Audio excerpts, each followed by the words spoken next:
Welcome to special analysis. నేను రమా మండవ. ఈరోజు అనాలిసిస్లో భాగంగా మనం తీసుకోబోతున్న టాపిక్ ఏంటంటే, ఇక్కడ ఒక టైటిల్ పెట్టినాం మనం. జస్టిస్ గవాయికి అయితే ఒక న్యాయం, స్వామినాథన్కి అయితే మరో న్యాయమా అని చెప్పేసి టైటిల్ పెట్టి, దాని కంటిన్యూషన్గా ఇంకో టైటిల్ కూడా ఇచ్చున్నాను. స్టాలిన్ నమ్ముకొని నిండా మునుగుతున్న రాహుల్ గాంధీ అని చెప్పేసి ఇంకో టైటిల్ పెట్టాను. ఆ అంశం గురించే డిస్కస్ చేయబోతాం. అసలు ఇక్కడ ఇష్యూ ఏంటంటే, ఈ రోజున జస్టిస్ స్వామినాథన్కి సంబంధించి తమిళనాడులో ఆయన తిరుపరన్ కుండ్రానికి సంబంధించి ఒక కీలక తీర్పునిచ్చారు ఒక 1 వీక్ బ్యాక్. ఈ అంశం స్టాలిన్ సర్కార్కి నచ్చలేదు కాబట్టి ఏకంగా ఆయన మీద అభిశంసన తీర్మానానికే ఈరోజు వాళ్ళు ముందుకు వెళ్ళిన పరిస్థితి ఉంది. దాన్ని తీసుకువెళ్ళి ఈ రోజున అటు స్పీకర్ని కలిసి లోక్సభ స్పీకర్ను ఆయనకి ఫిర్యాదు చేస్తున్నారు.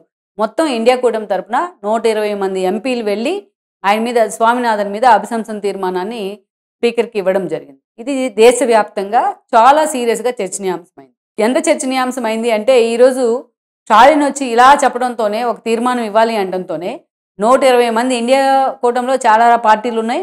అన్ని పార్టీలకు చెందిన 120 మంది ఎంపీలు వెళ్ళి వెనక ముందు ఆలోచన చేయకుండా అంత బ్లంట్గా ఎలా స్పీకర్ని కలుస్తారు అనేది ఇక్కడ సాలిడ్గా జరుగుతున్న చర్చ. ఎందుకంటే స్వామినాథన్ ఏం చేశారనేది కూడా ఇక్కడ మనం చెప్పుకోవాలి. ఇక్కడ మనం చూస్తే ఎప్పుడో 1-2 శతాబ్దాల్లో 2-3 శతాబ్దాల లోపు తిరుపరన్ కుండ్రం అనేది అక్కడ మదురై సమీపంలో ఉంటుంది. మురుగన్ ఆలయం అది. 6 మురుగన్ ప్రముఖ ఆలయాల్లో అది కూడా ఒక ప్రముఖమైన ప్లేస్ అది. అక్కడ అంత చారిత్రాత్మక నేపథ్యం ఉంది ఆ ప్లేస్కి. అయితే ఆ తర్వాత సుల్తాన్లు వచ్చి ఏదైతే హిందూ ఆలయాల మీద దాడులు చేస్తున్న క్రమంలో చివరి సుల్తాన్గా పేరున్న సికిందర్ అక్కడ కొంతమేరకు ఆయన అంచులు కొంతమేరకు అక్కడ ఆక్రమించుకున్నారు. ఆయన చనిపోయిన తర్వాత అక్కడ వాళ్ళు సికిందర్ మలై అని చెప్పి ఒక దర్గాని నిర్మించడం జరిగింది అదే కొండకు సంబంధించి. అయితే ఇక్కడ ఇది ఎప్పటి నుంచో వాళ్ళిద్దరి మధ్య కూడా ఒక నడుస్తూ ఉంది, ఒక న్యూసెన్స్ అయితే నడుస్తూ ఉంది.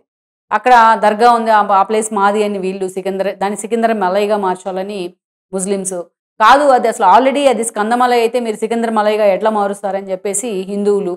ఈ వాదన ఎప్పటి నుంచో నడుస్తూ వస్తుంది. అయినా అది నడుస్తూ వస్తున్న క్రమంలో గతంలో కొన్ని తీర్పులు ఉన్నాయి. గతంలో కొంతమంది జడ్జీలు అక్కడంతా కూడా అబ్జర్వ్ చేసి, ఎక్సెప్ట్ మసీద్ నిర్మించిన ప్లేస్, ఆ దర్గా నిర్మించిన ప్లేస్ తప్ప మిగిలిందంతా కూడా ఏదైతే మురుగన్ కిందకే దక్కుతుంది, మురుగన్ టెంపుల్ కిందకే వస్తుంది అదంతా కూడా అని చెప్పేసి తీర్పును కూడా ఇవ్వడం జరిగింది.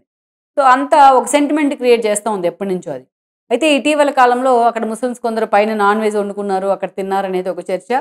ఈ క్రమంలో కార్తీక మాసం వచ్చింది. కార్తీక మాసం ఎండ్ అయ్యేటప్పుడు అక్కడ ఒక సాంప్రదాయం ఉంది ఏంటంటే, మురుగన్ భక్తులు అందరూ వెళ్ళి అక్కడ ఆలయం ముందు పైన ఆలయం దగ్గర ఒక రాతి స్తంభం ఉంటుంది, పురాతన రాతి స్తంభం.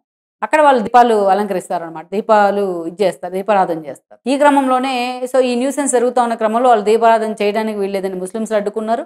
సో ఈ న్యూసెన్స్ జరుగుతూ ఉన్న క్రమంలో మొన్న ఒక సోషల్ యాక్టివిస్ట్ రామ్ అనే అతను వెళ్ళి కోర్టులో కేసు వేశారు. కోర్టులో కేసు వేస్తే స్వామినాథన్ చాలా క్యాటలారికల్గా పాతయన్నీ తీసి ఆయన తీర్పులు వాడన్నిటినీ క్రోడీకరించుకొని ఒక తీర్పునిచ్చారు ఆయన. సో ఈ తిరుపరన్ కుండ్రం మొత్తం కూడా గతం నుంచి ఇలాగే కంటిన్యూ అవుతూ వస్తుంది. ఇదంతా మ్యాక్సిమం ఒక దర్గా తప్ప ఆ మురుగన్కి చెందిందే. సో మీరు నిస్సందేహంగా మీరు వెళ్ళి కార్తీక దీపోత్సవం సమయంలో దీపాలు అలంకరించుకోవచ్చు అని చెప్పేసి ఆయన చెప్పేశారు రాతి స్తంభం దగ్గర. దీని మీద స్టాలిన్ సర్కారు పూర్తి స్థాయిలో స్వామినాథన్ తీర్పుని డినై చేసేలాగా, వీళ్ళు హిందూ ధార్మిక సంస్థ అంటేనే అన్ని మతాలు సమానమైనట్టు ప్రభుత్వం తరపున, కానీ వాళ్ళు కోర్టు మెట్లు ఎక్కే ప్రయత్నం చేశారు. ఇక్కడ ఇదొక వింత అనమాట. నాస్తిక భావజాలం మీద నిర్మాణమైంది డిఎంకే అనేది. కరుణానిధి హయాం నుంచి పెరియార్ రామస్వామి భావజాలాన్ని ఇంపోజ్ చేస్తూ ఉన్నారు. అది వాళ్ళకి రైట్, వాళ్ళు అనుకోవచ్చు. కానీ సెక్యులరిజం అంటేనే మన మతాన్ని మనం కాపాడుకుంటేనే పరమత సహనం ఉండాలి అని చెప్పేది. కానీ స్టాలిన్ సర్కార్ అందుకు విరుద్ధంగా మేము మూర్ఖంగా ముందుకే వెళ్తామన్నట్టుగా బిహేవ్ చేసింది. సో మన కార్తీక దీపం అక్కడికి వెళ్లే సమయంలో ఆ ప్రభుత్వం తరపు నుంచి ఏదో కోర్టు ఏదో మేము ఇంప్లిమెంట్ చేస్తాం అన్నట్టు ఆ రాతి స్తంభం దగ్గర కాకుండా ఏదో మండపంలో మమ అనిపించారు. కొంతమంది భక్తులు వెళ్ళి అక్కడ రాతి స్తంభం దగ్గర అక్కడ దీపాలు వెలిగించే ప్రయత్నం చేశారు. పోలీసులు కొంతమంది అడ్డుకున్నారు. అక్కడంతా గలాటా జరిగింది. ఇటు ముస్లిమ్స్ కూడా కొంతమంది ఇష్యూలోకి ఇన్వాల్వ్ అయ్యారు. సో ఈ మెస్ అంతా నడుస్తూ ఉన్న క్రమంలో అటు నయనార్ నాగేంద్రన్ లాంటి వాళ్ళు, బీజేపీ చీఫ్ ఆయన, అన్నామలై లాంటి వాళ్ళు కూడా అక్కడ ధర్నాలు చేశారు, అరెస్టులు కూడా అయ్యి ఉన్నారు. ఇదంతా ఒక మెస్ క్రియేట్ చేసింది. అంత మూర్ఖంగా స్టాలిన్ ఎందుకు వెళ్తున్నారు అనేది. స్వామినాథన్ ఇచ్చిన తీర్పుకు వ్యతిరేకంగా స్టాలిన్ సర్కారు వెళ్లే ప్రయత్నం చేసింది. దాన్ని మళ్ళీ అది కోర్టులో కూడా మళ్ళీ దాన్ని అప్పీల్ చేసే ప్రయత్నం కూడా చేసింది. ఇంకా నడుస్తూ ఉంది ఆ న్యూస్. ఈరోజు ఏకంగా ఈ స్వామినాథన్ మీద ఆ ప్రభుత్వాన్నే ధిక్కరిస్తారా మీరు, అందరినీ హిందువులు రెచ్చగొడతారా అన్న విధంగా ఈ రోజున ఆయన మీద అభిశంసన తీర్మానం ఇచ్చున్నారు స్పీకర్కి. మరి ఇదే స్టాలిన్ అంటేమో మొన్న గవాయి విషయంలో ఒక అంశం జరిగింది. ఖజురహో దేవాలయం సంబంధించి విష్ణుమూర్తి విగ్రహాన్ని అది ఎప్పుడూ అలాగా వదిలేసి ఉన్నారు, దాన్ని పునరుద్ధరించాలని చెప్పేసి ఒక భక్తుడు సుప్రీంలో కేసు ఫైల్ చేశారు. దానికి సంబంధించి గవాయి కొన్ని కామెంట్స్ చేశారు. చీఫ్ జస్టిస్ హోదాలో ఉన్న గవాయి. ఆయనకు ఆ రైట్ ఉంటుంది, తీర్పునిచ్చే రైట్, కానీ తీర్పునిచ్చే క్రమంలో కొన్ని కామెంట్స్ చేశారు ఆయన. సింపుల్గా ఇది మీరు ఇంకో కింద కోర్టులో తేల్చుకోండి, లేకపోతే డిస్కషన్స్తో తేలిపోతుంది ఈ అంశము, లేకపోతే ప్రభుత్వాన్ని అప్పీల్ చేసుకోండి అంటే సరిపోయేది. కానీ ఆయన ఆ రోజు పోయి మీ విష్ణుమూర్తిని అడగండి అంటూ కొంత సర్కాస్టిక్గా మాట్లాడారు. ఇది చాలామంది హిందువుల మనోభావాలను దెబ్బతీసింది. తర్వాత కిషోర్ రాకేష్ అనే ఒక వ్యక్తి ఆయన మీద షూ కూడా విసిరిన పరిస్థితి అయితే ఉంది. దేశవ్యాప్తంగా చర్చనీయాంశమైంది. ప్రతి ఒక్కరూ కూడా అపార్ట్ ఫ్రమ్ ఇండి కూటమి, అంతేకాదు ప్రతి ఒక్కరు కూడా, అందరూ కూడా బీజేపీకి సంబంధించి మోడీ దగ్గర నుంచి ప్రతి ఒక్కరూ, మొత్తం క్యాబినెట్ దీన్ని ఖండించింది. ప్రతి ఒక్కరు కూడా పార్టీలకు సంబంధం లేకుండా, ప్రాంతాలకు సంబంధం లేకుండా గవాయి మీద జరిగిన దాడిని ఖండించారు. గవాయి అయితే ఆయన మీద చర్యలు అక్కర్లేదని చెప్పారు. ఆయన పశ్చాత్తాపం కూడా, నన్ను దేవుడు చేయమన్నాడు, విష్ణుమూర్తి ఆదేశించాడు, నేను చేశానని చెప్పడం జరిగింది ఆ రాకేష్ కిషోర్ అనే ఒక వ్యక్తి కూడా. సో దేశవ్యాప్తంగా అందరూ ఖండించారు సిజేఐ మీద జరిగిన దాడిని.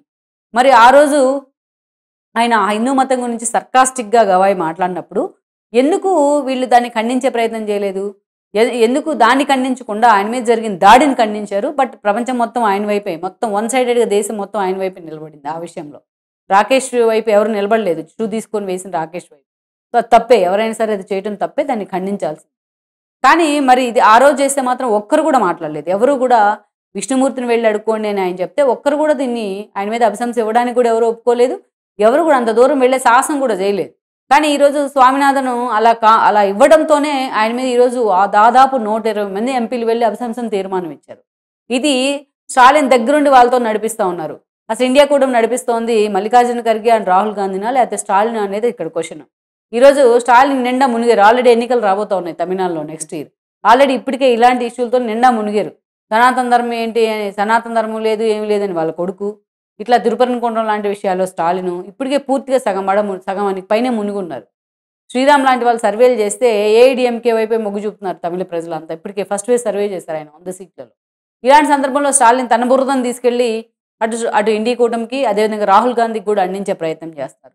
ఇదే రాహుల్ గాంధీ గతంలో మొత్తం కర్ణాటక ఎలక్షన్ అప్పుడు మఠాల మొత్తాన్ని సందర్శించారు. నేను కూడా బ్రాహ్మణే, కావాలంటే నా మెడలో జన్యం ఉంది చూడండి అంటూ కూడా చూపించే ప్రయత్నం చేశారు.